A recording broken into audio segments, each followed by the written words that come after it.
राघवराजारं पतितपावना सीताराम रघुपति राघवराजारं पतितपावना सीताराम रघुपति राघव ಎರಡು ಸೆಟ್ ಇತ್ತು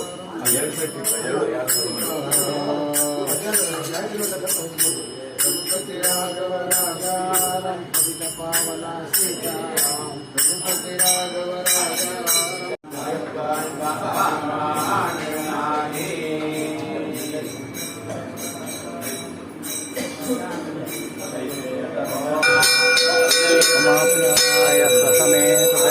समेतमरण्यं भवामाजस्य सङ्गते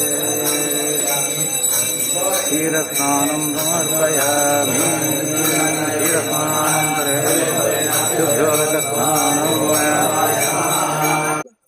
ॐ दधिक्रावणो अकारिषं जिष्णोरश्वश्च वाजिनः सुरभिनो मुखाकरप्रणआयो शितारिषत् दधिस्नानं समर्पयामि दधिस्नानानन्तरे शुद्धोदकस्नानम्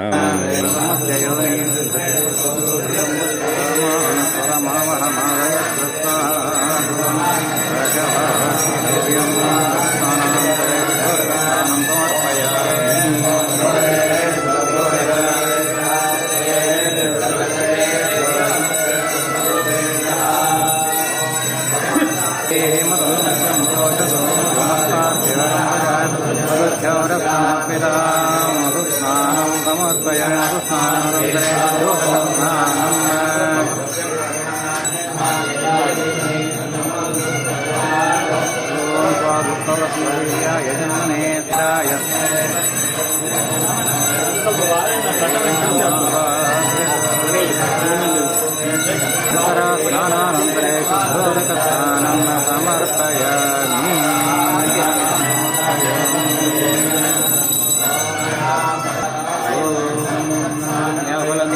अभयापुष्पायाश्च पुष्पैः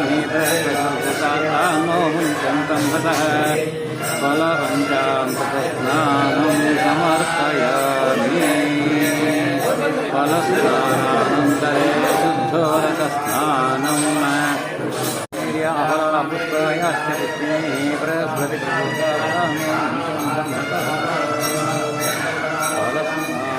समर्पयामि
ಪರಮಾತ್ಮ ಯಾವಾಗ ಧರ್ಮಗ್ಲಾನಿ ಆಗ್ತದೆ, ದುಷ್ಟರು ಹೆಚ್ಚಾಗಿ ಎಲ್ಲ ಶಿಷ್ಟರನ್ನ ತೊಂದರೆ ಕೊಡತಕ್ಕಂತಹ ಕಾಲದಲ್ಲಿ ಪರಮಾತ್ಮ ದಶಾವತಾರಗಳನ್ನೆತ್ತಿ ದುಷ್ಟರ ಸಂಹಾರ ಮಾಡಿ ಶಿಷ್ಟರನ್ನು ಪರಿಪಾಲನೆ ಮಾಡಿದ.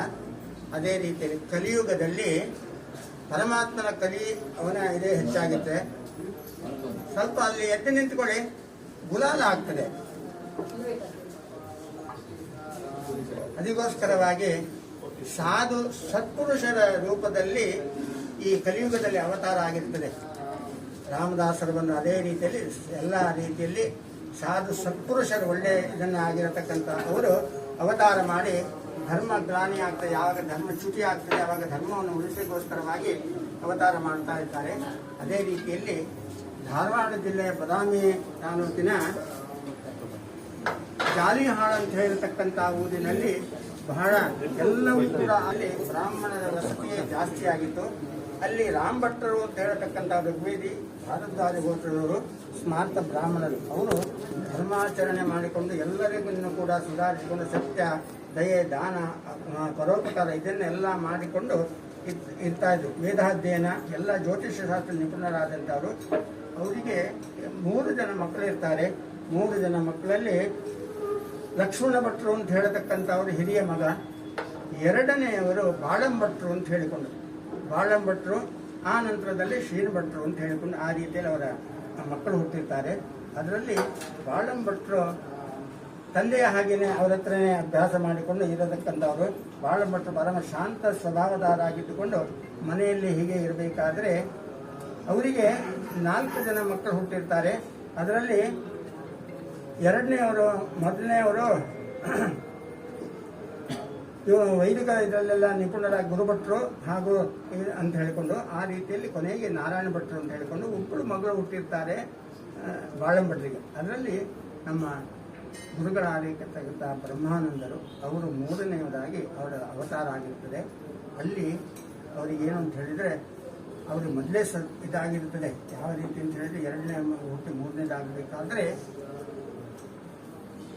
ಪ್ರತಿ ದಿವಸದಲ್ಲಿ ಬಾಳಂಭಟ್ರು ಅವರ ಹೊಲಕ್ಕೆ ಹೋಗಿ ಅಲ್ಲಿರತಕ್ಕಂಥ ಬಾವಿಯಲ್ಲಿ ಸ್ನಾನ ಮಾಡಿ ಪ್ರಾತಃ ಕಾಲದಲ್ಲಿ ಇನ್ನೂ ಅರುಣೋದಯ ಆಗುವ ಕಾಲದಲ್ಲಿ ಅವರು ಅದನ್ನೆಲ್ಲ ತಮ್ಮ ನಿತ್ಯ ವಿಧಿಗಳನ್ನು ಪೂರೈಸಿಕೊಂಡು ಬರತಕ್ಕಂಥವರು ಅಲಗಂಗೆ ಅಂತ ಹೇಳಿಕೊಂಡು ಒಂದು ದಿವಸ ಹೋಗಿ ಅವರು ಮುಳುಗಿ ಹೇಳ್ತಾರೆ. ಒಂದು ಕೆಂಪಾದಂಥ ಒಂದು ಗಂಟು ಕಾಣ್ತದೆ, ಏನು ನೋಡೋಣ ಅಂತ ಹೇಳಿಕೊಂಡು ಅದನ್ನು ತಗೊಂಡು ಬರ್ತಾರೆ. ತಂದು ತನ್ನ ತಂದೆಯರಾದ ಇವರಿಗೆ ತೋರಿಸ್ತಾರೆ, ರಾಮಭಟ್ರಿಗೆ ತೋರಿಸ್ತಾರೆ. ಇದು ನನಗೆ ನಮ್ಮ ತೋಟದ ಬಾವಿಯಲ್ಲಿ ಸಿಕ್ಕಿದಂಥದ್ದು. ಅದಕ್ಕೆ ಇದನ್ನು ಏನು ಅಂತ ಕೇಳಿದಾಗ ಅವರು ಮೊದಲೇ ಹೇಳಿರ್ತಾರೆ, ನಮ್ಮ ಮನೆತನದಲ್ಲಿ ಬಹಳ ಸತ್ಪುರುಷನಾದಂಥ ಒಬ್ಬ ಮಗ ಹುಡುತಾನೆ ನಿನಗೆ, ಅವನು ಬಹಳ ಸತ್ಪುರುಷ, ಜಗತ್ ಪ್ರಸಿದ್ಧಿ ಆಗಿರ್ತಾನೆ ಅಂತ ಹೇಳಿಕೊಂಡು ಆ ರೀತಿಯಲ್ಲಿ ಅವರ ಅಪ್ಪಣೆ ಆದಂಥ ಪ್ರಕಾರದಲ್ಲಿ ಇದು ಅನಂತನ ದಾರ. ಹಾಗಾದ್ರಿಂದ ನೀನು ಅನಂತನ ವ್ರತವನ್ನು ಮಾಡಲಿಕ್ಕೆ ಶುರು ಮಾಡು ಅಂತ ಹೇಳಿಕೊಂಡು ಅನಂತನ ವ್ರತ ಮಾಡ್ತಾರೆ. ಅದೇ ರೀತಿಯಲ್ಲಿ ಭಾದ್ರಪದ ಪ್ರಾರಂಭ ಮಾಡಿದಾಗ ಆ ರೀತಿಯಲ್ಲಿ ಅವರಿಗೆ 3ನೇ ಮಗ ಒಳ್ಳೆಯ ಸತ್ಪುರುಷನಾದಂಥ ಗರ್ಭಿಣಿ ಆಗ್ತಾರೆ. ಅವರು ಜೀವಬಾಯಿಯವರು ಅಂತ ಹೇಳ್ತಕ್ಕಂಥವ್ರು. ಅವರ ಏನು ಅಂತ ಹೇಳಿದರೆ ಅವರ ಉಪೇಕ್ಷೆ, ಅವರು ಯಾವಾಗ ಗರ್ಭಿಣಿ ಆದರೂ ಆವಾಗ ಭಜನೆಗಳನ್ನು ಕೇಳೋದು. ಹಾಗಾದರೆ ಒಳ್ಳೆಯ ಹರಿಕತೆ ಅಥವಾ ಯಾವುದೇ ಪುರಾಣಕ್ಕೆ ದೇವರಿಗೆ ಸಂಬಂಧಪಟ್ಟಂಥ ವಿಷಯವೇ ಅವರಿಗೆ ಬೇಕಿತ್ತೇ ಹೊರತು ಬೇರೆ ಯಾವುದನ್ನು ಕೂಡ ಅವರು ಈಗ ಹೋಗ್ತಿದ್ದಿಲ್ಲ. ಮನೆಯಲ್ಲಿ ಬಂದಂತಹ ಸತ್ಪುರುಷರು ಯಾರಿರ್ತಾರೆ ಅವರಿಗೆ ಅನ್ನದಾನಾದಿಗಳನ್ನು ಎಲ್ಲರನ್ನ ಅವರ ಸೇವೆ ಮಾಡೋದು ಈ ರೀತಿಯಲ್ಲಿ ಇರಬೇಕಾದ್ರೆ ಕೊನೆಗೆ ಭಗವಂತನ ಕಥಾ ಅಖಂಡವಾಗಿ ಹೇಳಬೇಕು. ಅವರಿಗೆ ಮನಸ್ಸಲ್ಲಿ ಇರತಕ್ಕ ನಾನು ಯಾವಾಗಲೂ ಭಗವಂತನ ಇದನ್ನು ಕೇಳಬೇಕು. ಈ ರೀತಿಯಲ್ಲಿ ಅವರ ಮನೆ ಗರ್ಭದಲ್ಲಿ ಶರೀರದ ಆಲಸ್ಯ ಉಂಟಾದರೂ ಕೂಡ ಎಷ್ಟೇ ಆಲಸ್ಯ ತೊಂದರೆ ಇದ್ರೂ ಕೂಡ ಬಂದಂಥ ಅತಿಥಿ ಅಭ್ಯಾಗತರನ್ನ ಬಹಳ ಸಂತೋಷವಾಗಿ ಅವರನ್ನ ಉಪಚಾರ ಮಾಡ್ತಾ ಇದ್ರು. ಅವರ ಉದರದಲ್ಲಿ ಭಗವದ್ಭಕ್ತನಾಗಿರತಕ್ಕಂಥ ಒಂದು ಆ ಗರ್ಭ ಇದ್ದದ್ರಿಂದ ಅವರ ಮುಖ ವಿಲಕ್ಷಣವಾಗಿ ಬಹಳ ಚಂದವಾಗಿ ಕಾಣಿಸ್ತಾ ಇತ್ತು. ಅವನ ಕೊನೆಗೆ ಅಲ್ಲಿ ಈ ಶಿವಲಿಂಗದಲ್ಲಿ ಉದ್ಭವ ಆಗ್ತಾರೆ. ಒಳ್ಳೆ ಪ್ರಕಾಶ ಮಾಡುವಂಥ ಸ್ವರೂಪ ನೋಡ್ತಾರೆ. ನೋಡಿಬಿಟ್ಟು ನನಗೆ ಬಹಳ ಸಂತೋಷ ಆಗ್ತದೆ. ಅವರ ತಲೆ ಮೇಲೆ ಕೈಟು ಇವತ್ತಿನ ನಂತರ ಏನು ಆನಂದ ಅನುಭವಿಸಿದೆಯಲ್ಲ, ಇಷ್ಟು ದಿವಸ ನೀನು ಅನಂತ ಭಟ್ಟ ಅಂತ ಹೇಳಿಕೊಂಡು ಇವತ್ತಿನ ನೀನು ಬ್ರಹ್ಮಾನಂದನಾಗು ಅಂತ ಹೇಳಿಕೊಂಡು ಅವರಿಗೆ ಬ್ರಹ್ಮಾನಂದ ಅಂತ ಹೇಳಿಕೊಂಡು ನಾಮಕರಣ ಮಾಡಿ ಅಲ್ಲಿಂದ ನೀನು ರಾಮನಾಮವನ್ನು ಪ್ರಸಾರ ಮಾಡು, ಎಲ್ಲ ಕಡೆಗೂ ಹೋಗು ಅಂತ ಹೇಳ್ಕೊಂಡು ಹೋಗ್ತಾರೆ. ಎಲ್ಲ ಕಡೆಗೂ ಪ್ರಸಾರ ಮಾಡ್ತಾರೆ.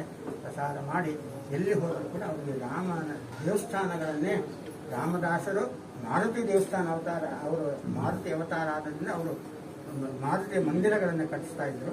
ಇವರು ಏನಿದ್ರು ಕೂಡ ಇಲ್ಲಿ ರಾಮ ಮಂದಿರಗಳನ್ನು ಇದನ್ನು ಮಾಡಿ ಅಲ್ಲಿ ಪ್ರತಿಷ್ಠಾಪನಾದಿಗಳನ್ನು ಮಾಡೋ ಎಲ್ಲರಿಗೂ ಕೂಡ ರಾಮನಾಮ ಜಪವನ್ನು ಮಾಡಲಿಕ್ಕೆ ಈ ರೀತಿಯಲ್ಲಿ ಇದ್ದು ನನಗೆ ಬಿದರಳ್ಳಿ, ತೇರದಾಳ ಇಂಥ 4 ಸ್ಥಳಗಳಲ್ಲಿ 3 ಸ್ಥಳಗಳಲ್ಲಿ ಇದನ್ನು ಮಾಡಿಕೊಂಡು ಬಿದರಳ್ಳಿಯಲ್ಲಿ ಇರಬೇಕಾದ್ರೆ ನಮ್ಮವರೆಲ್ಲ ಹೋಗಿ ಅವರನ್ನು ಕೇಳ್ತಾ ಇದ್ರು, ನಮಗೆ ರಾಮ ದೇವಸ್ಥಾನ ಬೇಕು, ನಮಗೆ ತಾವು ಬರಬೇಕು ಅದನ್ನು ಅಂಥೇಳಿ ಬಹಳ ಇದನ್ನು ಮಾಡಿದಾಗ ನನಗೆ ಗುರುಗಳ ಅಪ್ಪಣೆ ಆಗಬೇಕು, ನಾನು ಮಾಡೋದಿಲ್ಲ, ನನಗೇನಿದ್ರೆ ಗುರುಗಳ ಹತ್ರ ಕೇಳಿದಾಗ ಅವರ ಮುಖಾಂತರವಾಗಿ ನಾನು ಮಾಡ್ತೇನೆ ಹೊರತು ಇಲ್ಲ ಸಾಧ್ಯವೇ ಇಲ್ಲ ಅಂತ ಹೇಳಿದಾಗ ಕೊನೆಗೆ ಎಲ್ಲರೂ ಲೋಟಾಂಗಣ ಹಾಕ್ತಾರೆ ನದಿ ತೀರದಲ್ಲಿ. ಕೊನೆಗೆ ಏನು ಈಗೆಲ್ಲ ಇಂಥವ್ರು ಮರಾಠಿಯಲ್ಲಿ ಕೇಳಿದಾಗ ಇವರೆಲ್ಲ ಅಶ್ವತ್ಥಪರ ಅಂತ ಹೇಳ್ಕೊಂಡು ಅಲ್ಲಿಯವರು ಅಂತ ಹೇಳಿದಾಗ ನಾನು ಇದ್ದರೆ ಬರ್ತೇನೆ ಪ್ರತಿಷ್ಠೆಗೆ, ಇಲ್ಲದೇ ಇದ್ದರೆ ನನ್ನ ಶಿಷ್ಯ ನಾನಿದ್ದ ಹಾಗೆ ಅವನ ಇದನ್ನು ಪ್ರತಿಷ್ಠೆ ಮಾಡ್ತಾನೆ ಅಂತ ಹೇಳಿಕೊಂಡು ಅಲ್ಲಿ ಅಪ್ಪಣೆ ಮಾಡಿ ನಮಗೆ ಕೊಟ್ಟಂಥ ಫಲ ಅದು ಇವತ್ತಿನ ದಿವಸಕ್ಕೆ ನಮಗೆ ಭಾಗ್ಯವಾದಂಥ ಒಂದು ದೇವಸ್ಥಾನ. ಬ್ರಹ್ಮಾನಂದರು ಇಲ್ಲಿ ಪ್ರತಿಷ್ಠಾಪನೆ ಮಾಡಿ ಮಾತಾಡೋ ರಾಮ ಅಂತ ಹೇಳ್ಕೊಂಡು ಇವತ್ತು ನಿಜವಾಗ್ಲೂ ಅಂತ ಹೇಳಿದರೆ ನಮಗೆ ಮಾತಾಡೋ ರಾಮನೇ ಅವನು. ಯಾಕೆಂತೇಳಿದ್ರೆ ನಾವು ಯಾವ ಕಷ್ಟ ಪರಿಹಾರ ಇದ್ದರೂ ಅವನಲ್ಲಿ ಶರಣಾಗತರಾಗಿ ಅವನ ಪಾದಾರವಿಂದಗಳಲ್ಲಿ ನಾವು ನಮಿಸಿಕೊಂಡು ಬಿಟ್ಟರೆ ನಮ್ಮ ಎಲ್ಲ ಕೆಲಸಗಳು ಸುಸೂತ್ರ ಆಗ್ತವೆ. ಅದೇ ರೀತಿಯಲ್ಲಿ ಇಲ್ಲಿಯೂ ಕೂಡ ರಾಮನ ಪ್ರತಿಷ್ಠೆ ಮಾಡಿ ಕೊನೆಗೆ ಎಲ್ಲ ಕಡೆಗೂ ಶ್ರಾವಣ ಮಾಸದಲ್ಲಿ ಎಲ್ಲ ಕಡೆಗೂ ಕೂಡ ತಾನು ಎಲ್ಲೆಲ್ಲಿ ಹೋಗಬೇಕಾಗಿತ್ತು ಆ ಎಲ್ಲ ಸ್ಥಳಗಳಿಗೆ ಹೋಗಿ ತನ್ನ ಅವತಾರ ಸಮಾಪ್ತಿ ಆಗ್ತದೆ. ತನ್ನ ಆತ್ಮವನ್ನು ಪರಮಾತ್ಮನಲ್ಲಿ ಐಕ್ಯ ಮಾಡಬೇಕು ಅಂತ ಹೇಳಿಕೊಂಡು ಅವರಿಗೆ ಪೂರ್ವ ಸಂಕಲ್ಪವಾಗಿ ಗೊತ್ತಿತ್ತು. ಯಾಕೆ ಅಂತ ಹೇಳಿದರೆ ಮೊನ್ನೆ ದಿವಸವೇ ನಾವೆಲ್ಲ ಕೇಳಿದ್ದೇವೆ, ಚಂದ್ರಶೇಖರ ಭಾರತಿಗಳು ನಂತರ ಬ್ರಹ್ಮಾನಂದರು ತಮ್ಮ ಆತ್ಮ ಮುಗಿತದೆ, ತಮ್ಮ ಜೀವಾತ್ಮ ಅಂತ ಹೇಳ್ತಕ್ಕಂಥದ್ದು ಮೊದಲೇ ತಿಳ್ಕೊಂಡವರು ಇಂಥ ದಿವಸ ಅಂತ ಅದು ಅವರು. ಹಾಗೆಲ್ಲ ಆ ರೀತಿಯಲ್ಲಿದ್ದು ತಾನಿಗೆ ಏನು ಮಾಡಬೇಕು, ಯಾವ ರೀತಿ ನನಗೆ ಒಂದೇ ಯಾವುದೇ ಥರದ ಇದನ್ನು ಮಾಡಲಿಕ್ಕೆ ಸಾಧ್ಯವೇ ಇಲ್ಲ. ಯಾಕೆಂತ ಹೇಳಿದರೆ ಅಗ್ನಿಸ್ಪರ್ಶ ಇದಿಲ್ಲ, ಹೊಳೆಯಲ್ಲಿ ಬಿಟ್ಟು ಬಿಡಬೇಕು. ಈ ರೀತಿಯಲ್ಲಿ 4 ಮಡಿಕೆ ಕಟ್ಟಿ ಅದಕ್ಕೆ ಬೇಕಾದಂಥ ಇದರಲ್ಲಿ ನೀರಿನಲ್ಲಿ ಬಿಟ್ಟಬೇಕು. ಇದೆಲ್ಲ ಮೊದಲೇ ಅವರು ಹೇಳಿ ಕೊನೆಗೆ ಅಲ್ಲಿ ಇದಕ್ಕೆ ಬರ್ತಾರೆ, ಕಾಗವಾಡದತ್ತ ಬಂದು ಅಲ್ಲಿ ಕಾಗವಾಡದಲ್ಲಿ ಬಂದು ಆ ನರ್ಮದಾ ನದಿ ತೀರದಲ್ಲಿ ತನ್ನ ಅವತಾರ ಕೃಷ್ಣಾ ನದಿ ತೀರದಲ್ಲಿ ಅವತಾರ ಮಾಡ್ತಾರೆ. ಅಲ್ಲಿ ತನ್ನ ಅವತಾರವನ್ನು ಸಮಾಪ್ತಿ ಮಾಡ್ತಾರೆ. ಯಾವ ದಿವಸ ಅಂತ ಹೇಳಿದರೆ ಮೊದಲೆಲ್ಲರಿಗೂ ಹೇಳಿರ್ತಾರೆ ಯಾರಿಗೆ ಏನೇನು ಹೇಳಬೇಕು ಎಲ್ಲ ಹೀಗೆ ಮಾಡಿ ಪ್ರತಿಯೊಂದು ಕಡೆಗೂ ಕೂಡ ಮಾಡತಕ್ಕಂಥ ಮುಂದಿನ ಧಾರ್ಮಿಕ ವಿಧಿವಿಧಾನಗಳನ್ನು ಯಾವ ರೀತಿ ಮಾಡಬೇಕು. ವೆಂಕಟಾಪುರದಲ್ಲಿ ಬೆಳದಡಿಯಲ್ಲಿ ಇದರಲ್ಲೆಲ್ಲ ಏನಂತ ಹೇಳಿದರೆ ನಮ್ಮ ಆರ್ತಿಗಳಲ್ಲೇ ಬರ್ತದೆ. ಯಾಕೆಂದರೆ ಎಲ್ಲೆಲ್ಲಿ ಏನೇನು ಮಾಡಿದ್ರಿಂದ ಆ ರೀತಿಯಲ್ಲಿ ಎಲ್ಲರಿಗೂ ಸಂಬೋಧನೆ ಮಾಡಿ ಇದನ್ನು ಕೂಡ ಒಳ್ಳೆಯ ರೀತಿಯಲ್ಲಿ ರಾಮನಾಮವನ್ನು ನಡೆಸಿಕೊಂಡು ಹೋಗಿ ಅಂತ ಹೇಳಿ ನಮಗೂ ಕೂಡ ಇಲ್ಲಿ ರಾಮನ ಪ್ರತಿಷ್ಠೆ ಮಾಡಿ ಕೊನೆಗೆ ಭಾದ್ರಪದ ಅಮಾವಾಸ್ಯೆ ದಿವಸದಲ್ಲಿ ತನ್ನ ಅವತಾರವನ್ನು 10:40 ತನ್ನ ಅವತಾರವನ್ನು ತನ್ನ ಆತ್ಮವನ್ನು ಪರಮಾತ್ಮನಲ್ಲಿ ಐಕ್ಯ ಮಾಡಿ ತನ್ನ ಅವತಾರವನ್ನು ಮುಗಿಸ್ತಾರೆ ಅಂತ ಹೇಳಿಕೊಂಡು ಈ ಇದನ್ನು ಅವರ ಚಲನಾರವಿಂದಗಳಲ್ಲಿ ನಾವು ಅರ್ಪಿಸ್ತಾ ಇದ್ದೇವೆ. ಏನಾದಲ್ಲಿ ಹಚ್ಚುಗಳಿಂದ ಕೂಡ ಆ ಬ್ರಹ್ಮಾನಂದನ ಸಾನ್ನಿಧ್ಯದಲ್ಲಿ ಇಟ್ಕೊಂಡು ನಮ್ಮನ್ನು ಕ್ಷಮಿಸಬೇಕು, ಒಳ್ಳೆಯ ರೀತಿಯ ಸನ್ಮಾರ್ಗದಲ್ಲಿ ನಡೆಯುವಂಥ ರೀತಿಯಲ್ಲಿ ಅನುಗ್ರಹ ಮಾಡಲಿ ಅಂತ ಹೇಳ್ಕೊಂಡು ಅವರ ಚಲನಾರವಿಂದಗಳಲ್ಲಿ ನಾವು ಪ್ರಾರ್ಥನೆ ಮಾಡೋದು. ಜಯ ಜಯ ಶ್ರೀರಾಮ, ಜಯ ಜಯ ಶ್ರೀರಾಮ, ಜಯ ಜಯ ಶ್ರೀರಾಮ, ಜಯ ಜಯ ಶ್ರೀರಾಮ, ಜಯ ಜಯ ಶ್ರೀರಾಮ, ಜಯ ಜಯ ಶ್ರೀರಾಮ, ಜಯ ಜಯ ಶ್ರೀರಾಮ, ಜಯ ಜಯ ಶ್ರೀರಾಮ, ಜಯ ಜಯ ಶ್ರೀರಾಮ, ಜಯ ಜಯ ಶ್ರೀರಾಮ, ಜಯ ಜಯ ಶ್ರೀರಾಮ, ಜಯ ಜಯ ಶ್ರೀರಾಮ, ಜಯ ಜಯ ಶ್ರೀರಾಮ, ಜಯ ಜಯ ಶ್ರೀರಾಮ, ಜಯ ಜಯ ಶ್ರೀರಾಮ, ಜಯ ಜಯ ಶ್ರೀರಾಮ, ಜಯ ಜಯ ಶ್ರೀರಾಮ, ಜಯ ಜಯ